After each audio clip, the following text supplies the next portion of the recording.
नमस्कार. तुमच्या सर्वांचं स्वागत करतोय आपल्या चॅनलवर. सध्या तुम्ही स्क्रीनवर जी वेबसाईट बघताय तिचं नाव आहे आय एम बुद्धा. हे नाव बघून तुम्हाला विशेषतः असं काही वाटत नसेल, परंतु जेव्हा मी यामागचं तुम्हाला एक स्टोरी सांगेल त्यानंतर तुम्हाला विशेषत वाटायला लागेल.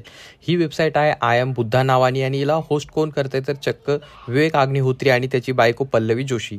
हे दोघं जातीनं ब्राह्मण असून त्यांनी ही वेबसाईट का बनवली तर कारण संपूर्ण जगामध्ये ज्या काही बौद्ध देश आहेत किंवा बौद्ध संघटना आहेत ज्या इंटरनॅशनल लेवलला काम करतात त्यांच्याकडनं जे आहेत फंड रेज करायचा, म्हणजे त्यांच्याकडनं दान घ्यायचं आणि इथं आल्यानंतर येथील ब्राह्मणी व्यवस्थेवरती चित्रपट काढायचे कामं हे लोक करतात.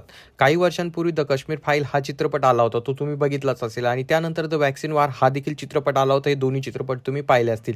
या दोन्ही चित्रपटांची निर्मिती जी आहे ती विवेक अग्निहोत्री यांनी केली होती. याने ते दोन चित्रपट बनविले. यामध्ये जातीचा अँगल वगैरे सर्वच गोष्टी तुम्ही बघितलेल्या आहेत. परंतु त्यानंतर आता प्रश्न हा उद्भवतोय की आय एम बुद्धा नावाची जी वेबसाईट आहे ही बौद्ध समाजाच्या नावाने बनवलेली वेबसाईट आहे. फाउंडेशन आहे जे बौद्ध समाजाच्या नावाने बनवण्यात आलेलं आहे, पण त्याला चालवतोय कोण तर त्याला थेट चालवत आहेत हे दोघं जण, विवेक अग्निहोत्री आणि त्याची बायको पल्लवी जोशी. त्यामुळे आपण सर्वच बौद्ध समाज आजकाल आपण जे आहेत आपल्या जिल्ह्यामध्ये असेल, आपल्या गावामध्ये असेल, आपल्या ज्या काही ठिकाणी असेल, मला अध्यक्ष कर किंवा तू अध्यक्ष हो, या गोष्टीवरनं आपण भांडत असतो. परंतु याचा फायदा तिसरंच कोणीतरी घेताना आता आपल्याला दिसत आहे. त्याच पार्श्वभूमीवरती ही वेबसाईट आज मला रँडमली दिसते आणि त्यानंतर मी सहजच विचार केला की तुम्हाला या वेबसाईटबद्दल माहिती द्यावी. तर तुम्हाला याबद्दल काय वाटतं खाली कॉमेंट करून नक्कीच सांगा.